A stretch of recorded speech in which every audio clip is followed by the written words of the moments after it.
Kia ora koutou, everyone. Welcome to our Ordinary Council meeting of Wednesday, the 26th of August. We'll open with our karakia tīmatanga. Mai ki tai noa, ki tai mai ki awa,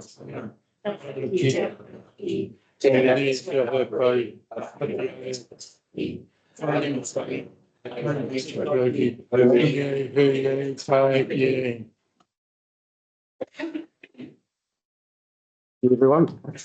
I know. Just going to apologise for you. Apologies. We have one apology from Josie from Hurunui-Orangi. I haven't heard from Joel. I'm happy to move. We don't have any other apology. Happy to move that. We have a seconder.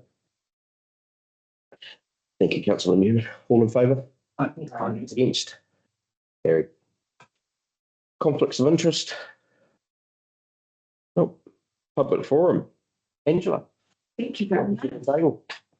May I stand? Because I can throw my voice better. You're welcome. Thank you very much. Tēnā koutou katoa. My name's Angela Yeoman. I'm a Carterton resident and former policy manager at Masterton District Council. And I'm here to speak to agenda item 8.1, the rates review. So first up, 3 things in the review that I applaud. Rates affordability issues for lower value properties will be improved if fixed rate charges are reduced. It makes sense to focus on equitably apportioning the rate take rather than attempting to gather additional rates. And third, in an economic sense, it is fair to require the ratepayers causing the most wear and tear on the roads, the exacerbators, to shoulder a higher allocation of the rating pie. However, I also have 3 wonderings, if you like, for the council. First, to a big picture, and the third is granular. So first, the forestry and farming sectors contribute towards the costs of maintaining our rural roads through 2 mechanisms. One is rates, the second is the heavy vehicle road user charges, or RUCs. So RUCs make up almost half of all contributions to the NZTA's National Land Transport Fund, and some portion of these return to the council through NZTA's FAR subsidy. As equity, fairness and transparency are key drivers of your rates review proposals, then the modelling that sits behind the proposals should, to my mind, incorporate both the rates and the RUCs paid in relation to local production and associated heavy vehicle distances travelled on local rural roads. I wonder if agenda item 8.1 has taken RUCs into account, and I'm of the view that only considering one of these 2 buckets of money being paid by forestry and farming, i.e. the rates, might skew the council's understanding of what is equitable and fair. Secondly, when the forestry industry took Wairoa District Council to court about its intention to introduce a differentiated rate for forestry, the court found that councils are within their rights to establish such rates for land uses perceived, and this is in quotes, perceived to cause community disbenefits. So according to Infometrics, forestry, farming and fishing contributed 57 million to Carterton District's economy last year. I wonder if this has been taken into account as an offset to the community disbenefits associated with wear and tear impacts on the road. My third wondering is granular, because if the council is to be equitable and fair, the details matter. When I worked on this topic for Masterton District Council, we found it difficult to attribute actual kilometres travelled in the district relating to the heavy vehicles associated with local forestry and farming.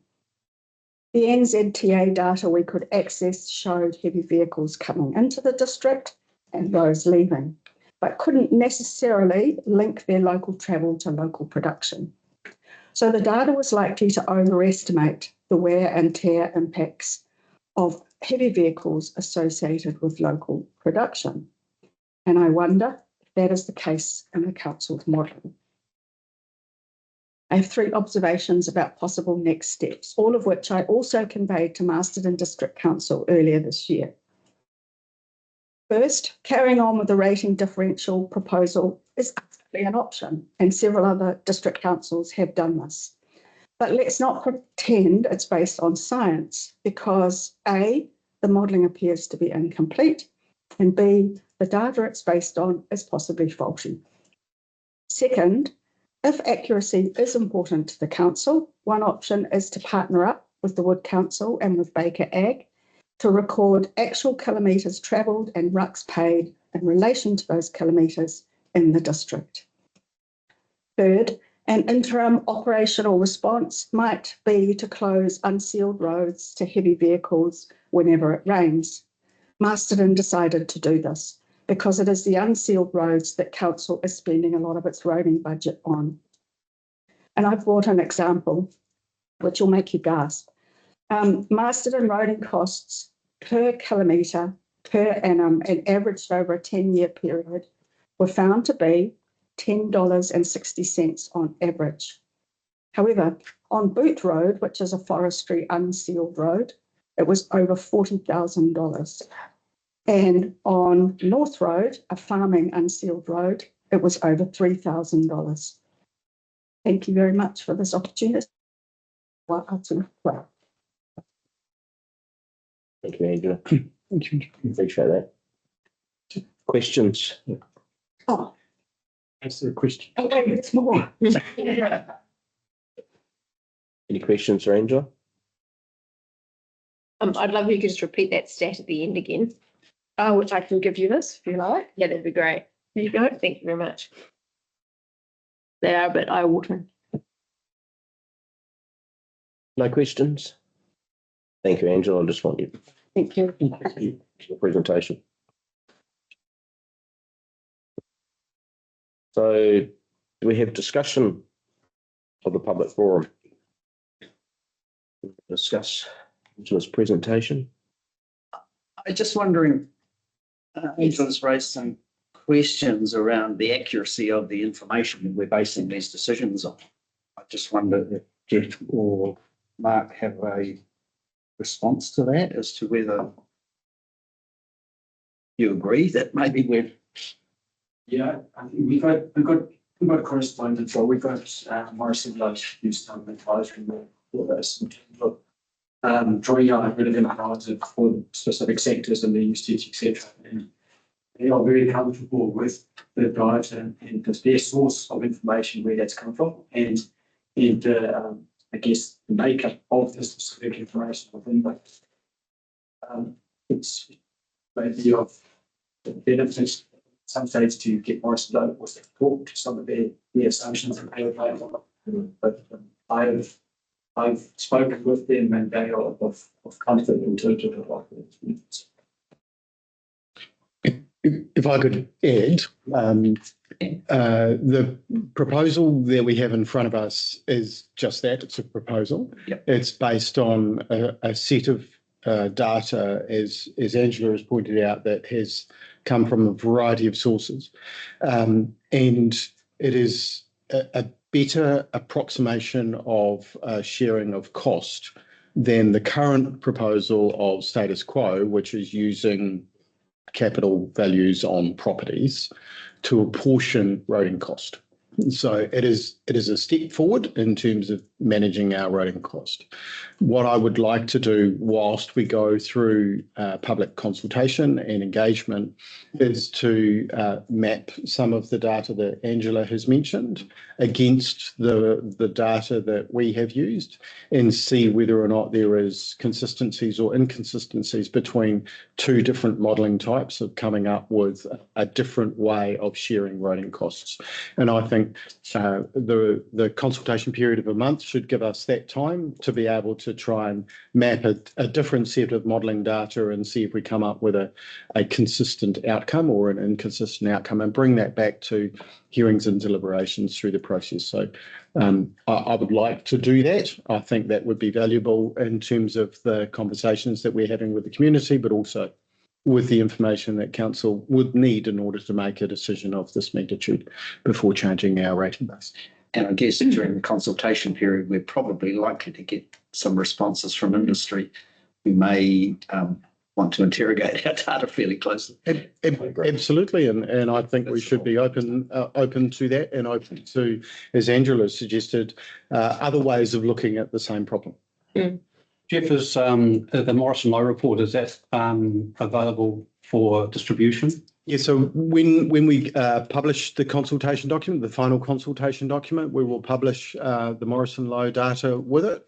We will obviously, it has been prepared on behalf of all three Wairarapa councils, so we will redact the information for the other two councils as they're not currently going out for a rating review. We'll publish all of the Carterton data. Right, because I had John Stevenson and he asked for a copy of the Morrison Lowe report, and I said It'll become available when we publish the consultation. okay, so it's just a Carterton component. Yep.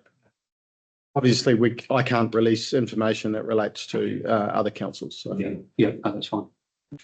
I just had a question with regards to the rucks, because it's an interesting portion that I think we can think about more. Just in terms of the fact that the rucks obviously don't come to us directly, it has a roundabout way of coming to us. How do we get accurate figures on our share of the rucks that they're paying that go to the government that then get apportioned out to our individual council? That's a really good question, and that's why I was just double checking that we had Angela's email, because I might like to follow up with that question.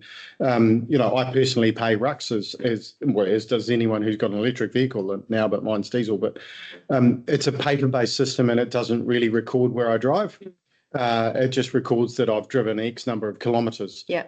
So, I think we have to figure out a methodology, and that's why I'd like to talk to Angela about how we determine total kilometres versus use on particular roads is quite different. Now, ERUC, ERUC would certainly give us that information, and I know when I look at GPS vehicle tracking of our, say, council vehicles, I can tell which roads they've travelled on and how many kilometres they've travelled, but we don't get that information through TA RUC. Because the Morrison Lowe report is not about rucks, it's about tonnage, isn't it? Correct. It's weight. They've done it, but weight. Yeah. And that's weight on our rural roads and separated out from the state highway.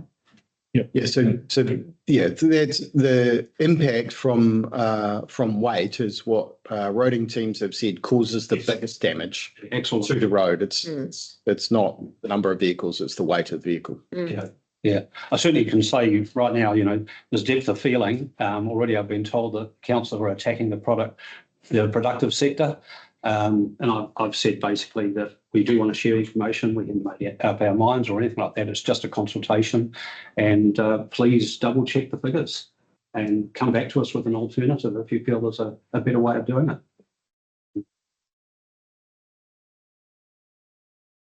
Thanks, Jeff. I think it's a good way forward. Thank you. Thank you again, Angela. Youth Council views. I think they've had a view on this. Unfortunately, Glenda's unwell and Solitaire's at home with her mother. Confirmation of the minutes.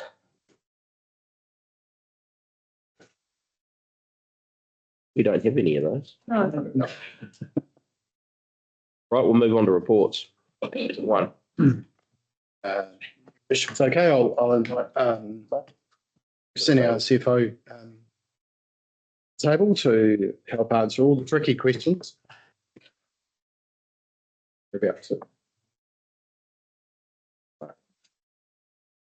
Brittany. Good morning, councillors. I take the paper as read. However, just as a summary, following the extensive rating review workshops that we've had, has resulted in the two options being tabled, that being the status quo, and the other one, the proposed implementation of the targeted rating rate, as well as a reduction in fixed charges and the adjustment to the rural-urban differential. accompanying the proposal is the consultation document, the draft consultation document, as well as the draft revenue and finance policy. So without sort of further ado, if there's happy to answer any questions. Thanks, Mark. Questions? Ryan, did I see you nod of the head? Yeah, I've got a bit of a report here. So, in the last few days, and also this morning, I've had visits from dairy farmers and a lot of irate phone calls, as you can appreciate, from both forestry sector, arable farmers and ex-councillors, on the proposed rates increases that face dairy farmers and forestry farms as in our consultation document.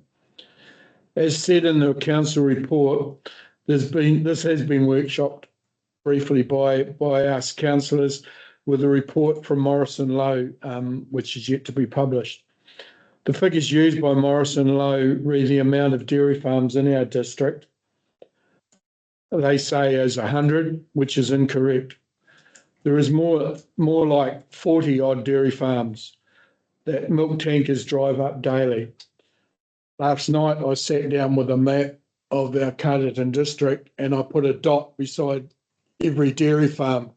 And you can see there's a lot of green dots up on the top third of our district, and they're mainly there's not many that are more than 12 kilometres away from our CBD, and that's all on Tarsiel roads. So that just proves that this area down here, right out to the coast, is not being exacerbated by the dairy farmers, milk tankers, stock trucks, feed trucks, etc. Okay, so what I'm saying is that these end figures, I would say they are misconstrued, which will affect the bottom line. I do appreciate, and I have talked that to Jeff this morning, that in Morrison Lowe's report, a dairy farm is classed, could be a dairy runoff as well. So that does misconstrue the figures a lot, because the milk tankers and stock trucks a little bit, but milk tankers don't drive up a runoff every day. Some of the comments I've heard, and one last night where I had to put the phone fairly well out, how could council even think about this? We won't pay the increases. Leave the trees there, don't harvest them. I understand that heavy vehicles are damaging the roads, but they do pay rucks. There is also concern about the 0.8 differential coming back to 1%, the same as urbans. This to dairy farmers is a double, or any farmers is a double whammy. I expect a lot more phone calls and hope that ratepayers affected engage with the consultation and offer alternatives. As I am not happy with the recommendations there at the moment, I will be voting against recommendation number 2 and add a recommendation that council request Morrison Lowe to update the figures around dairy farm numbers in our district. Thank you. So at this stage. Deputy Mayor. Can I ask Brian a question? Yeah. Brian, I'd be interested, do you think it would be relevant if you mentioned that there's a whole bunch in that top portion and only a couple down Coastway? Should they be separated out and there be another differential for the farms in that area versus that? If there's a bigger gathering of farms in one area versus the ones by the Flat Point area, would that potentially create differences in the modelling that might make it more palatable? Yeah, there's no dairy farmers any further out than Gladstone. Right, so just All on sealed good highways, as I say. The exacerbators are the people that are going out further with heavy trucks and on metal roads. And as has already been pointed out, the cost of maintaining a metal road is a hell of a lot more than a sealed road. So yes, that could be another avenue that we could look at, that that top third have a different road rating rate to what's out there, or metal roads.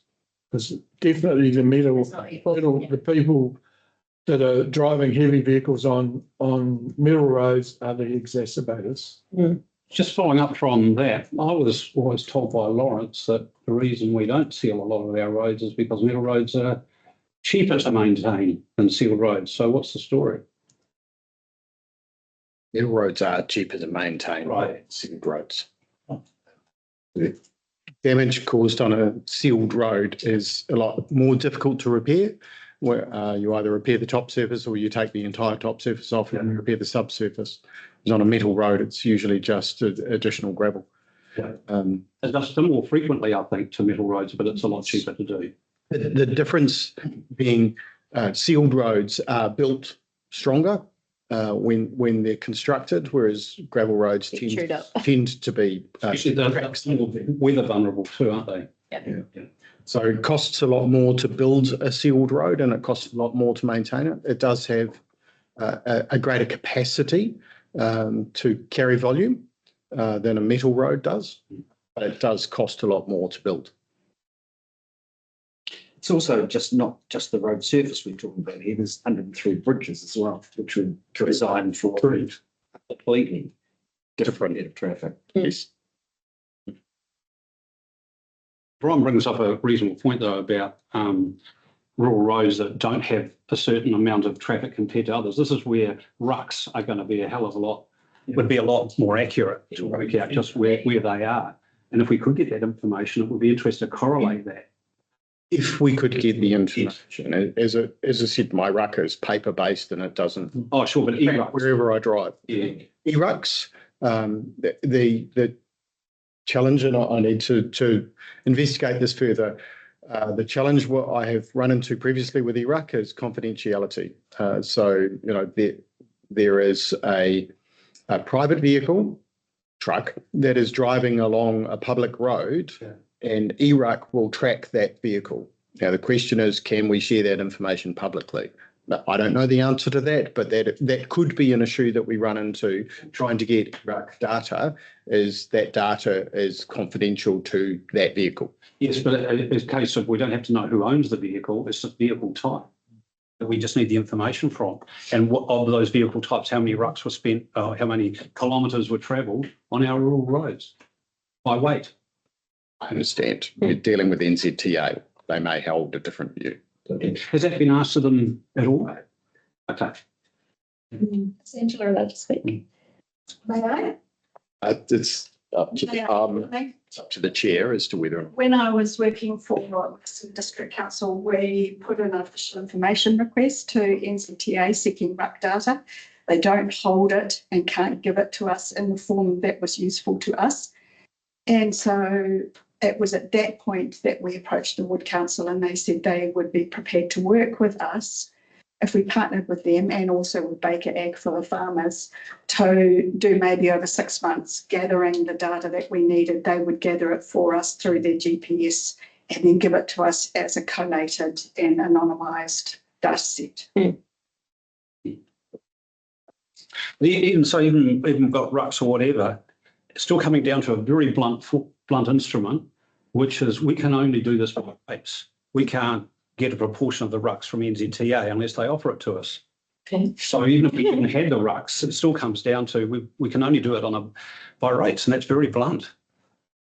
This proposal does look at the rates funded portion of our roading cost. Yeah. And that's why I've been quite specific. This is the non-ruck portion of roading. Our 49%. 51. 49%. Yeah. Another question following on from Brian's, just with regards to the runoff blocks. That would be an interesting thing to see how that changes the numbers. And I don't necessarily think that needs to happen before we vote on this. I think that could happen through the consultation period that we get that information. But I do think that would be relevant because I totally agree. Runoff block's totally different than a dairy farm pumping out milk each day. Can I ask a girl question? What's a runoff block? So perhaps happy to answer that. Dairy farm unit will have milking cows on that dairy farm unit around the milking shed. And they often have a young herd that is not yet milking, and they will take that young herd to another property, and they will grow probably usually a year, or they will be a former milking herd that is Gone out to pasture. Gone out to pasture. So there'll be another portion of the herd on a different property that isn't currently milking. And the comment that I was discussing with Councillor Della was, it's not about the fact they're not milking, it's about the fact that it does increase the herd size for that dairy unit. So even though it is a runoff block, and even though that runoff block may not have milk tankers go to it, the dairy farm unit now has a larger herd than what it would have otherwise been able to contain on the property in that. That makes sense. So the cows are still part of the business, aren't they, really? Correct. You need that to run the business. Okay. So, yeah, I just didn't know if it was just an empty bit of land or if it was fixed. Okay. So in just also to clarify Councillor Della's comment around the number of dairy farms versus the number that are quoted in here, we've used titles. So a dairy farm or a property can contain multiple titles. It will be a single dairy business.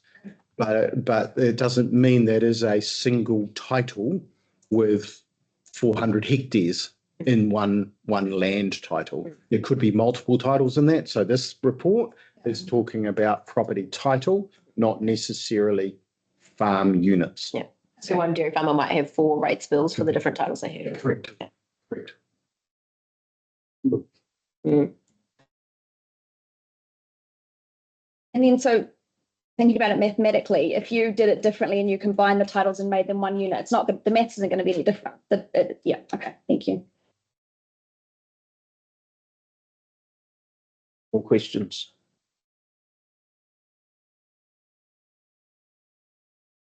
Have you had any phone calls, Steve? Yes.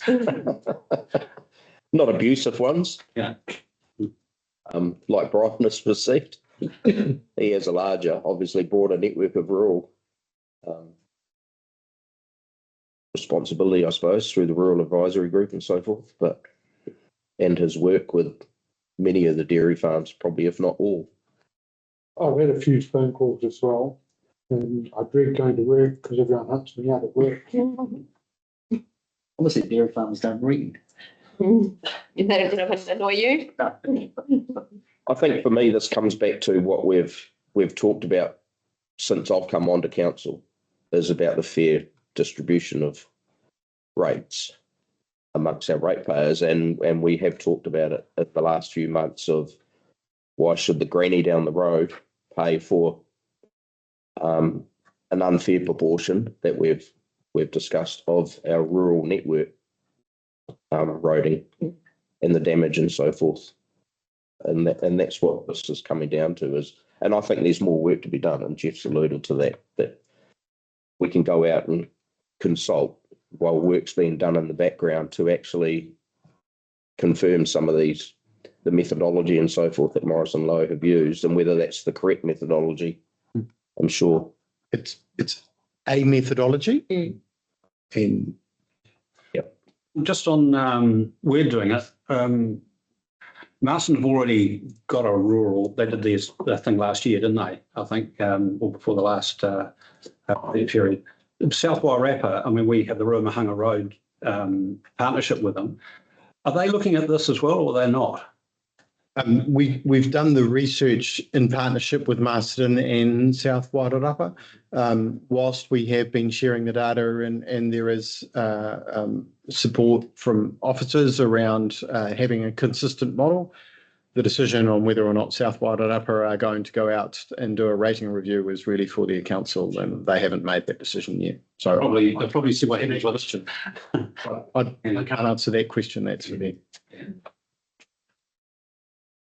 Just further to your comments, I feel like this is a decision to adopt the proposal for consultation, not to adopt the proposal.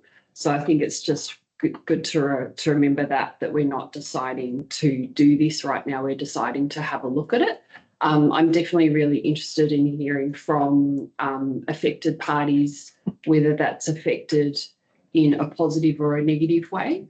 And maybe the policy does need a bit of work, a bit of nuance. Hopefully we've got the time to do that. And Jeff's talked about the fact that he will be doing some further work over that time.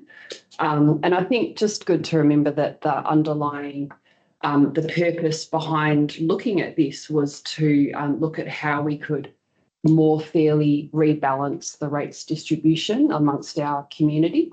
And so, yeah, I think it's just, and whether this isn't necessarily what we do, but I think that was the purpose. It was to look at, also moving towards more of a user pays or exacerbator pays model, which, and also looking at the rural urban balance and having a look at perhaps some, historic discrepancies that have developed and how we could potentially make that a little bit fairer. So, that's what I'll be thinking about.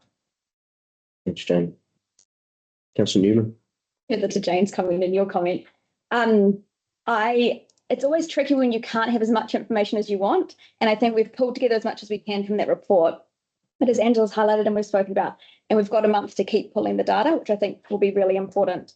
And I think this might be a case of where we can't get the ERUCs, we can't get what we want, but we can make a decision that signals where we think we should be, where the right direction is.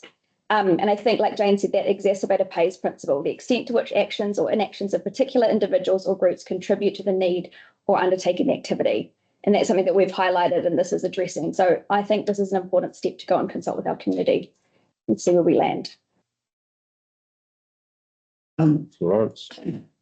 First thing I'd like to say is thanks to Mark, because it's not like he's got nothing else to do. He managed to pull this together really quickly, and the document looks good, even if some of the numbers in it are a bit create a bit of angst. Secondly, I agree with Jane and Lou that the way we distribute our rates is not fair. It's possible that this is not fair either, but it definitely needs to be looked at. And one of someone asked me about the regrets from the last 2 month council. My biggest regret is the last radio review. We didn't do anything. We know we've got a problem, but we didn't fix it. We can't do that again. I also agree that what we're doing here is creating a consultation document. And the consultation document is based on a consultant's report, and it's logical result of that report.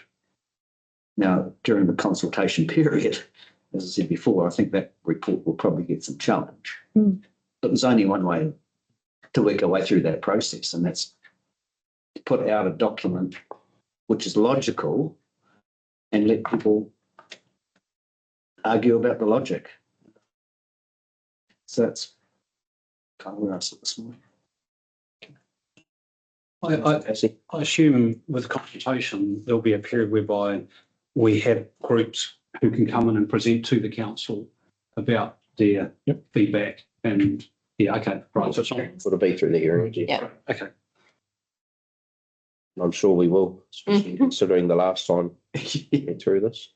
So, and there was some very well argued, and some of the organisations who report are quite well resourced, like Federated Farmers. I think we can count on some sort A of response, yes, I agree. Yeah. And forestry as well, obviously. Our rural community is half. It's half and half split, so I can understand them having a lot to say. I mean, the dilemma is that they are the productive sector for the Wairarapa, and on the surface it does look like we're attacking them, which is actually not the intent. Don't talk about sectors. Sorry, They're one of the productive sectors. a big part of it. Certainly a big part of the creation of heavy traffic, whereas people sitting in the back room somewhere playing with their PC, inventing video games or something. Yeah, that's still productive.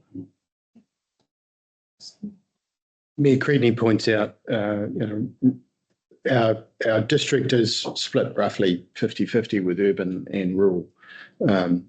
I know the current proposal does have a saving for rural lifestyle property owners, of which there's more than 1,400 rural lifestyle property owners, despite the fact the rural differential moves from 0.8 to 0.1. Those rural lifestyle property owners see a benefit in their proposed rates under the current model.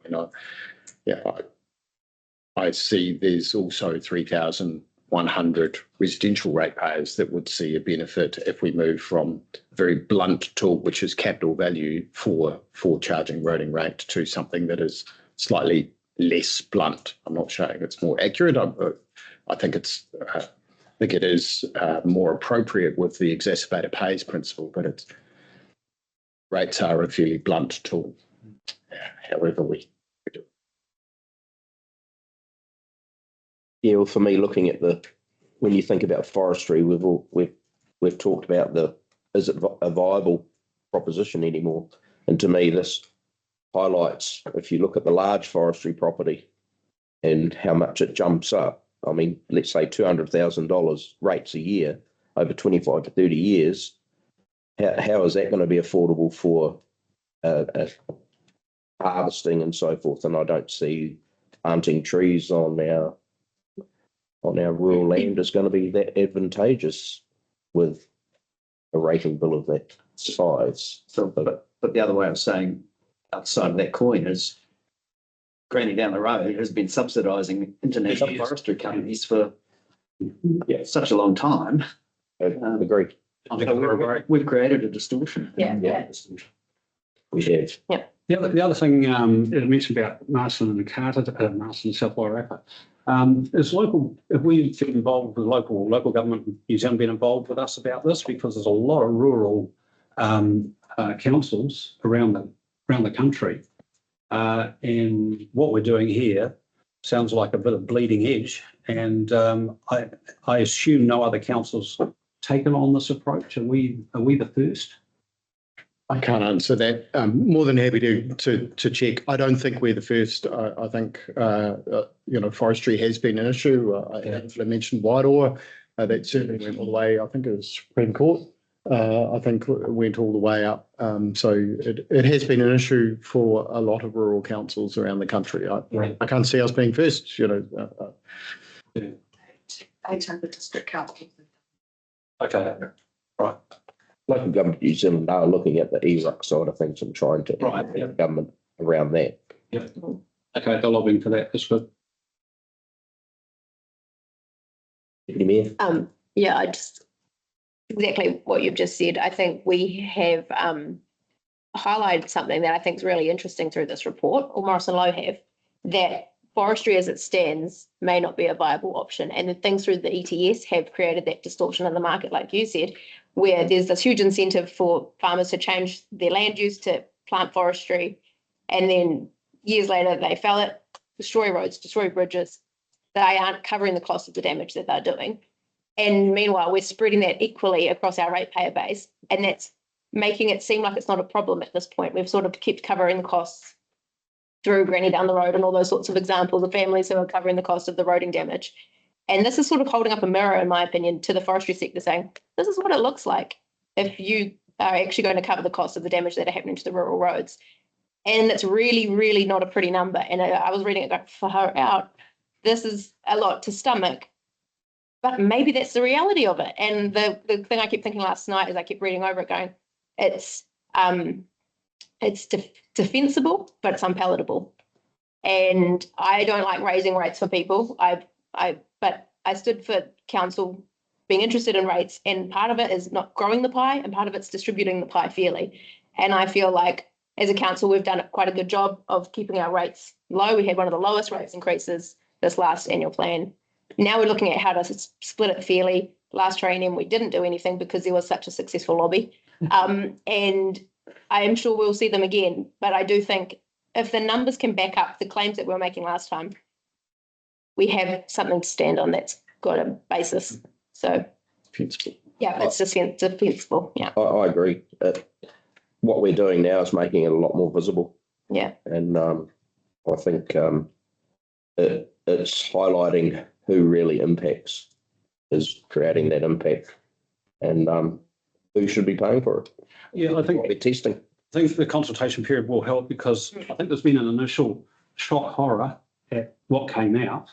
And, you know, I like what Grace said there, that we can defend the figures, but it's still unpalatable. But over time, as people put time into reviewing it and coming back with counter proposals or whatever, I think that gives them time to sort of see what we've seen. We've had the privilege of having workshops and things like that to bring us up to speed. People so far have just seen an announcement and haven't really had much of a time to review what we've had. So I'm hoping that will calm some nerves and have a more reasoned response, not an emotional response. Which is, I think, what we're getting at the moment. When you hear about so many people about price of logs come down, it wasn't worth harvesting, you know. But it's like Grace said, when you get rid of your beef and sheep and turn it into forestry, it looks good, you know. But as I say, when the price comes down, and then if you start taxing roading, it's going to make it less viable to harvest. Maybe they won't turn into forestry in the first place. Yeah. I think Steve's point earlier on that we're not just talking about roading here, we're talking about the bridges too, and we all know the damage across the Wairarapa with the bridges is critical. So, Deputy Mayor. The only other point that I was going to say is, and I've made the point before in workshops, and is the fact that in the Taxpayer Union's report, we are the only rural council that has a higher average residential rate than a rural rate, which just shows that across the board, looking at cold, hard numbers, we're a rural council that is hard on our townies and softer on our farmers. And looking on the numbers that they provide, they aren't biased in any way. They're just saying, this is the numbers. And Carterton has had high residential rates and very low rural rates. And we're just trying to bring that to the middle a bit. And maybe this is too much of an overswing, but I think we need to have a bit of a balance. Councillor Della. Yeah, just thanks. Just in closing, just recapping a little bit, but Angela mentioned that the farming, forestry, fishing industry does contribute 57 billion to the Carterton economy a year, which is a big number. The rural forestry and dairy farmers are going to, with these consultation proposals, get whacked, as I've already said, from rate increases, from roading. They also the proposal is also to even up the rural differential, so there's another whack for them. But also, all of us this year or next year will be facing quotable value valuation increases or decreases, and I can just about guarantee that there won't be many decreases. But and also the GW rates increases that seem to go along uncontested, and we just pay them. So there's another whack, and that affects all of us, all the community. And along also we're going to get a separate water bill next year. Yeah. So there's a lot happening in the rating industry, basically, if you call it an industry, because that's why it's pointing out to me. So yeah, that's me. Yeah, whether we need to, and I mean that'll be something for through the hearings and following on from that when we come to make a decision. But whether we include the differential and do the whole shebang will be all part of that discussion and how we come up with our final decision. Councillor Casey. Just a clarification, you mentioned about quotable value. As I understand it, and I think there's a lot of confusion out there in the community, is that if your value goes up, your rates go up, and actually that's not the case. It's how you stand compared to others. So if everybody went up by the same amount, the rates do not change. Is that correct? Yeah. I think what Brian might be suggesting is that the rural values may well go up because dairy farming and farming in general has become a lot more profitable, whereas urban values have gone down. So that'll be another swing. But I remember a former councillor here saying, chasing valuation changes with rating is a fool's errand. You just go around and round and round in circles. So it certainly is a factor when you actually get your rate demand based on your new and higher valuation. But there's not much we can do about that. Can I just briefly mention the water rates? Because you might remember the last workshop I suggested that we take that into account in what we're doing here. And it's kind of emerged that it creates a degree of complication which would completely, what's a good word, obfuscate, confuse the issue around the roading report. So if we try and wind all those things together, the whole thing will become completely misunderstandable. What I think we do have to, looking at the Te Aki Wai catastrophe in Wellington, where they didn't explain that the water bill is not on top of your old rates bill. It's basically swap over. We've just got to keep on hammering that it's not just going to be addition. I think in their case, didn't they send out the water bill first, then the rates, when it should have been the other way around? Yeah, that would have been better. So we need to learn from that experience. We have they've marked that down in their compliance plan. I can assure you the Whitey waters have taken that into account. Thanks, team. Sorry, Deputy Mayor. you have something else? Just, it was a question more in regards to how we could, and it's through the process of, through the consultation, I think is when it will probably happen best. But I do wonder if there, rather than it just being property type, are there ways to ring fence sealed versus not sealed roads and have a further breakdown, make it more granular? Because it always just feels like rates are blunt. And I wonder if for the dairy farmers who are on a sealed road versus a dairy farming block that's further out, that is across dodgier bridges, that kind of thing, if that could be weighed into the equation, because there are some roads that are obviously way more vulnerable than others in the district. Or does that overly complicate? I wonder where you start and stop with that though, because some of our sealed roads would be more vulnerable than others too. Out where Brian has mentioned, up the northwestern part of Carden, where a lot of these farms are, Chester Road might be a lot more stable than Wilton's Road. Mm-hmm. So where it's probably how deep do we go? Mm-hmm. How deep? Trying to separate it out. Is there a chance through the consultation that we could change the ratios, like those ratios, are they set or not? Just a proposal. All of the ratios are still to be set. Yep. So Right. council have the process will be that we consult, we run hearings, so everyone comes in and tells us what they think of our proposal, and then council will go through deliberations where you will consider both the proposal and the feedback you've received from the community, and at that point you'll make the final decision on all of the ratios and all of the target rates. The last Clarify that. the last workshop we already had a couple of levers that we can pull to go back to and lessen the impact or increase the impact if we decide that's what we so choose. So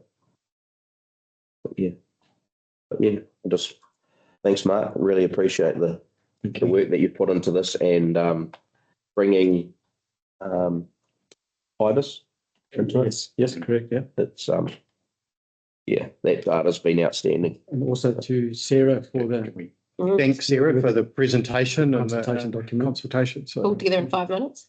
well, and Yeah. and presents a very complicated problem in a very understandable format. Yeah.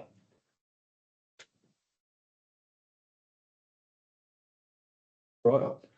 Recommendations. Brian, did you say you had an additional recommendation? Yes, I have. I would like to add a recommendation that the council request Morrison Low to update the figures around dairy farm numbers in our district. Robin, can you just take note of that? And we'll do the first three recommendations and then we'll come to Brian's. So the first recommendation is that we receive the report. I'm happy to move that. Do we have a seconder? Councillor Burns, thank you. All in favour? Against? Carried. Recommendation 2 is we adopt the statement of proposal and the draft revenue and financing policy for consultation. We have a mover and a seconder. Councillor Casey and Councillor Newman, all in favour? Aye. Against? Aye. No. One against? Two against. Yes. Noted. Brian? Thank you. And recommendation 3 delegates authority to the Chief Executive Officer to make minor changes to the final document for publishing. Deputy Mayor and Councillor Gallen, all in favour? Aye. Against? Carried. And recommendation 4. Do you want Robin to read that out? Sorry. Your Worship, may I suggest council consider an amendment? Can I suggest, Councillor Della, that officers are asked to reconcile the number of dairy farms with the number of properties in the proposal document? Would cost us As less. opposed to Morrison Low. The proposal document, to explain, the proposal document is our rating database. Morrison Low don't have access to our rating database. The proposal document has been prepared by officers. I think it would be better to give the action to officers to reconcile the number of dairy farm units that perhaps Fonterra has versus the number of property units that we attribute to dairy farming. So my take on that is basically it's updating the number of dairy sheds rather than dairy farms. Dairy sheds that the milk tanker drives up.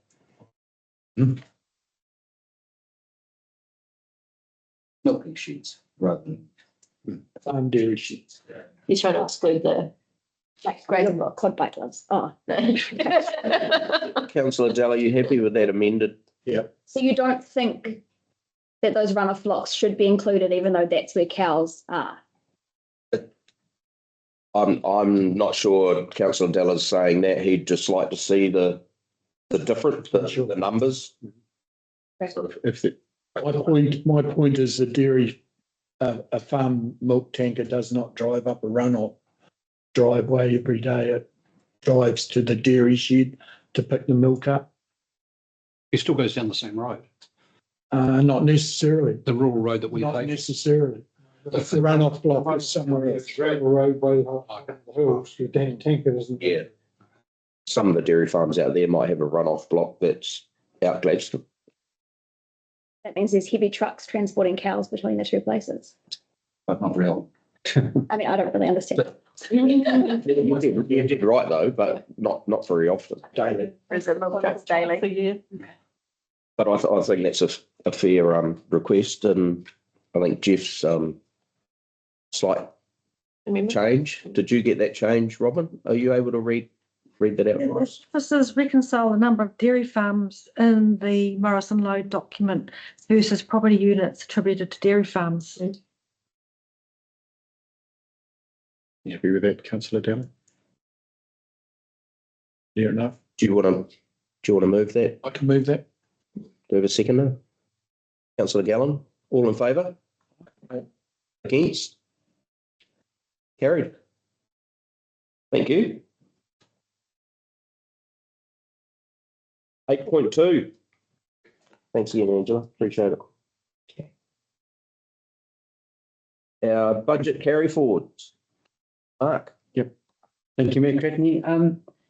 Taking the paper as read, this essentially brings forward those capital items that were previously approved in a prior year or the long-term plan that haven't as yet started or are in a work in progress situation.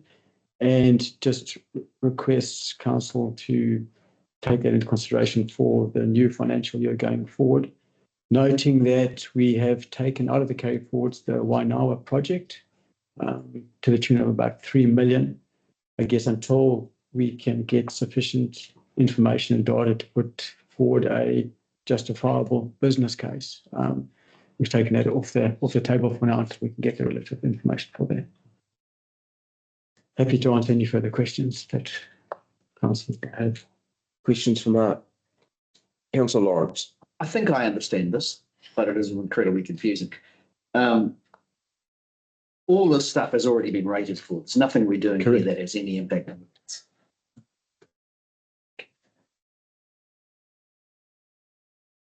Councillor Della. One question, the budget carry forwards, there's nothing in there that's been carried forward about costings for the water race consents as they're ongoing and live projects. That will be in work in progress. It's in work in progress. It's a work in progress, correct. Okay, thank you. Further questions?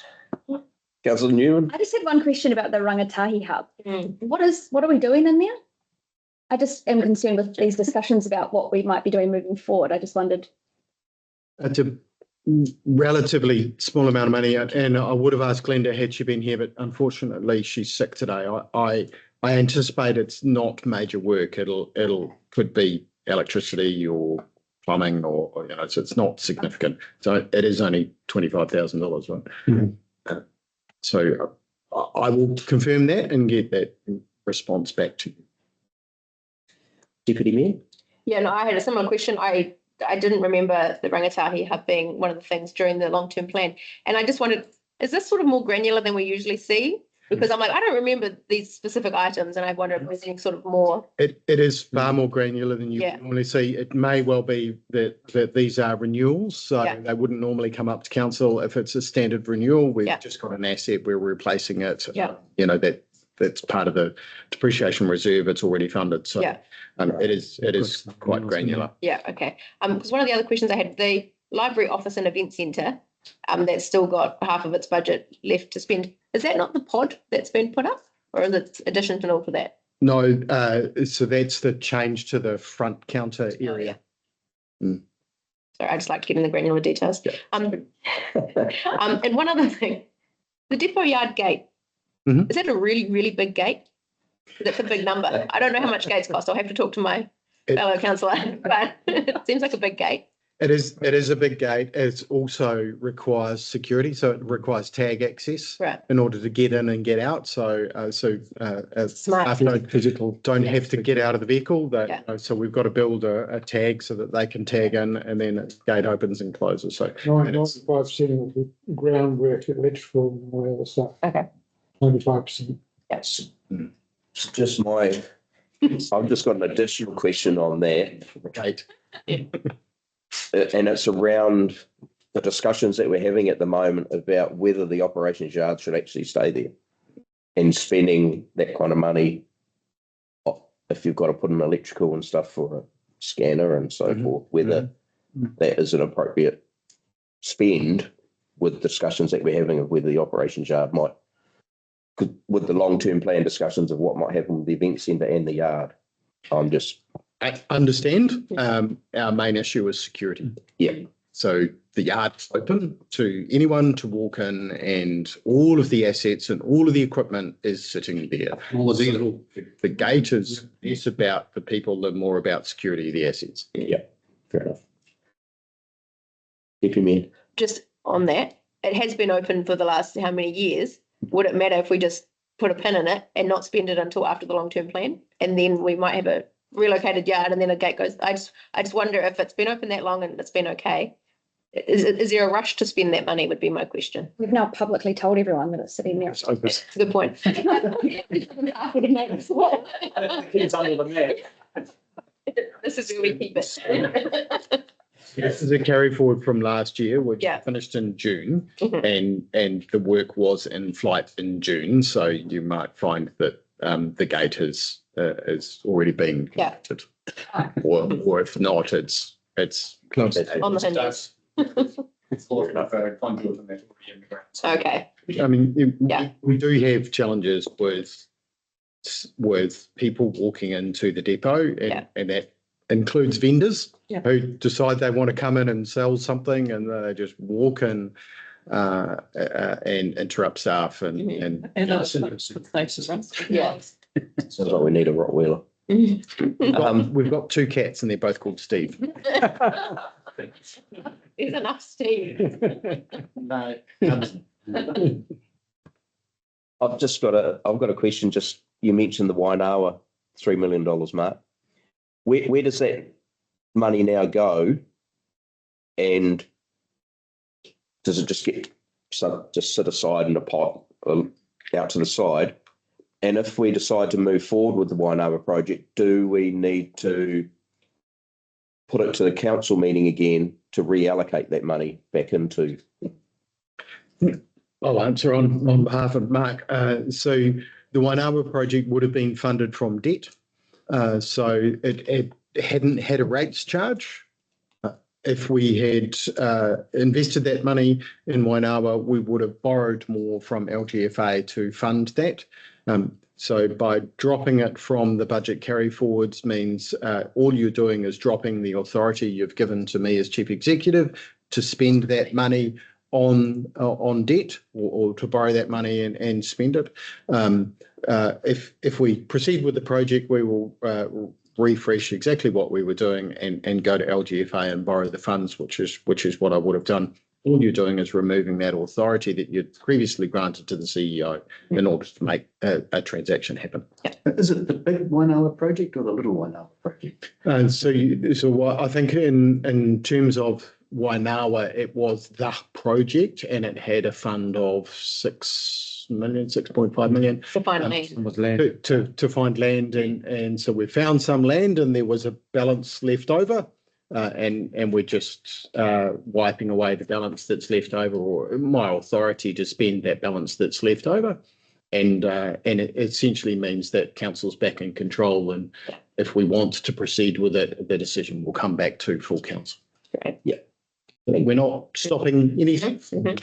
We're just removing your authority that you'd granted. And the idea was that would be revenue producing, so it should have been more or less over time, cost neutral, so rating impact should be. Yes.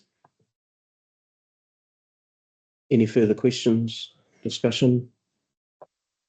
Thank you, Mark. We have two recommendations. I'm happy to take them both together. Do we have a mover and a seconder? And councillor Round and a seconder. Councillor Gallen, all in favour?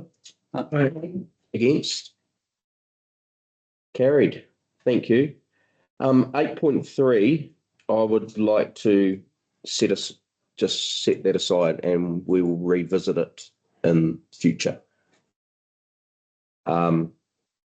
There's more information that I think we need to have, and it needs to be discussed in public. So I would like that report to be set aside and we'll revisit it.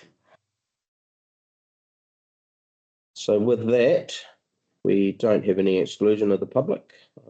We have our karakia whakamutanga.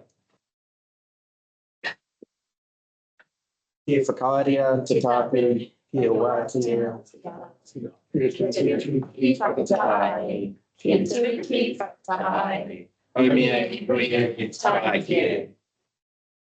Thanks.